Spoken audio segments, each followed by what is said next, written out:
Okay, this is part 3 of stress and human health. So how does one remember the effects of stress? Being chased by a tiger in the dark. When it's dark, your pupils dilate, so the pupils are dilated.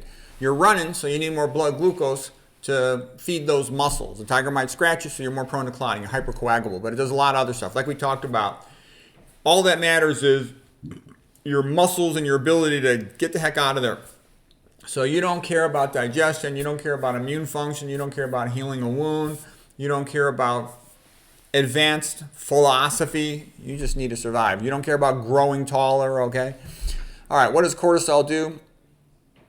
Well, you got to get that blood glucose up fast or you're dead, so it has to happen. It's a great thing for a short response to danger, okay?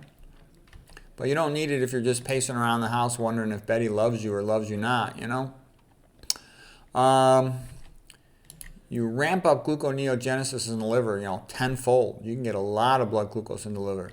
Okay, we talked about all this. You can ramp up gluconeogenesis. Okay, let's see. I got a picture coming up here. Oh, this is just showing all the different things that cortisol can do.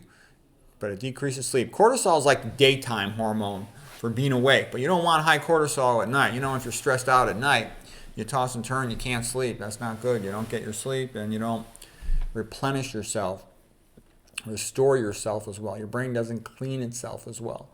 You retain fluid because you activate the renin-angiotensin-aldosterone system, plus the cortisol itself has some mineralocorticoid properties, meaning it retains some sodium. The retained sodium increases blood vascular volume, which predisposes you to being hypertensive.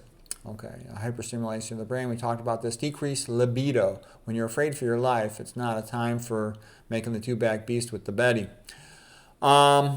Decreased blood flow to the frontal lobe cortex for sophisticated thinking. You might be impulsive to say something to someone you care about that you shouldn't say. Okay, we talked about leaky gut. Decreased sensitivity to pain. Everybody knows that who's played sports. You might play football or something, and it's a pretty rough and tumble game, and you feel fine. You're enjoying the excitement of it, but the next day you got some aches and pains.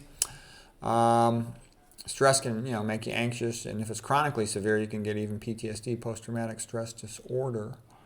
Okay, you break down your bones, you mobilize your calcium. Unfortunately, you break down your bones. That's not good. So chronic severe stress is associated with increased risk of osteoporosis. You put a patient on cortisol medications, corticosteroid medications, that'll increase the risk of osteoporosis. Okay, we talked about all that. And now the next thing here is a picture just showing the relationship, sort of a reciprocal relationship. They're opposites of each other between cortisol and melatonin. So in the daytime, as you're getting ready to wake up, your cortisol starts ramping up, and that gives you energy, putting glucose into your blood so you can go find food. But the paradox is, though, it makes you less hungry because your blood glucose is maintained pretty well by the cortisol bumping it up. I eat the OMAD diet. I only eat one meal a day. That's what OMAD means, one meal a day at night. And I'm not hungry at all in the daytime. And, cortisol is maintaining my blood glucose level just fine. All right. Melatonin is low, the melatonin made by the pineal gland that gets secreted into the blood. During the daytime when you're awake, your cells, your individual mitochondria, they're making melatonin. But at night, it's made in the pineal gland, and that's what you want. It helps you to sleep. It's also a powerful antioxidant, but in the daytime, it should be low. So that's the key point. Cortisol and melatonin should be opposite. Cortisol is high in the day, like the sunshine, the yellow. Melatonin is high at night. It's a sleep hormone. And you don't want cortisol high at night, or it's going to give you insomnia. You can't sleep. That's bad. And that leads to other health problems. I've had problems sleeping sometimes, and I'm telling you, you don't want it. Okay? All right. That's the reciprocal relationship. Melatonin is the opposite of cortisol. And your brain perceives daytime based on blue light, like sky blue. So what you want to do is avoid blue light at night.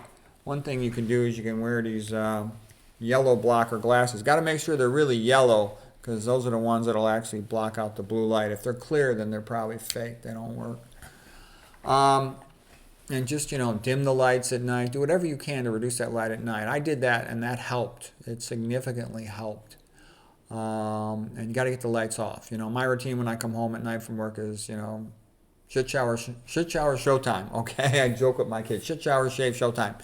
And then, though, as soon as I'm done with that video, lights down. then I'll work on like the tiniest little tiny light, 15-watt bulb, because if I keep the bright lights on, which I used to do in the past, then I can't sleep, and especially if I'm on top of that stressed out about something. So you want to get things dim as fast as you can, because it takes hours for that melatonin to ramp up at night. That pineal gland produces melatonin.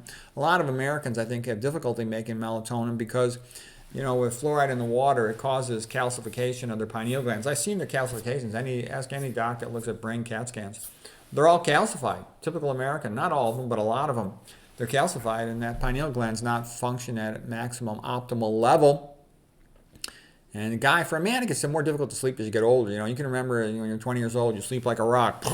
Wake up, 8 hours later, ready to go. Whereas an old guy, you got to wake up to go to the bathroom because you got a big prostate.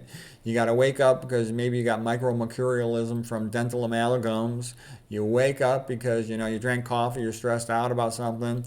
You wake up because your cortisol's elevated for whatever the reason, because of stress or something else. So it can be more difficult to sleep. So you got to try to optimize all that as best you can. Okay, let's see what's next. And avoid that blue light. Definitely avoid the blue light at night. Try to avoid LEDs. They're more blue. And a lot of these hormones are basically like in a seesaw. So sympathetic autonomic nervous system is SANS versus parasympathetic autonomic nervous system is PANS. So SANS is fight or flight, being chased by a tiger in the dark. PANS is to rest and digest. It's when you're sleeping, when you're digesting your food. We also call it feed and breed. When the food is abundant and things are peaceful, it's a good time for making the two-back beast, okay?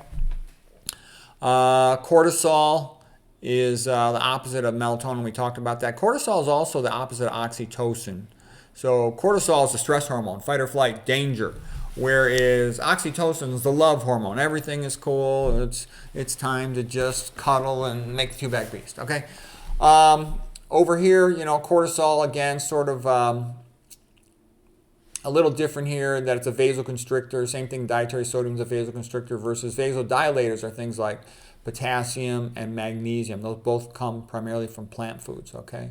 Nitric oxide, vasodilator. Plant nitrates are vasodilators. Sunshine, releasing your nitric oxide precursors from your subcutaneous tissues. These are all vasodilators. These are all vasoconstrictors, okay? So these are seesaw relationships. When one goes up, the other goes down. Okay, what about cortisol in the immune system? Well, like we said, you don't need an immune system when you're running from a tiger. You just need to survive the next 5, 10, 15 minutes, next hour, okay? So it shuts off the immune system, all right? So it decreases the immune system in numerous ways. Shuts down the activity of secretory IgA, decreases lymphocytes, T lymphocytes, and pretty much a bunch of different lymphocytes. Causes significant atrophy of the lymphoid tissue. Somebody chronically stressed is immune suppressed. Okay. I should have made this blue right here. Okay, we talked about how it affects the brain for glutamate. Okay, you know what, I'll come back to this for the next one. So that'll be the end of part 3 on stress. I hope you enjoyed that. We'll be back with part 4 in a moment.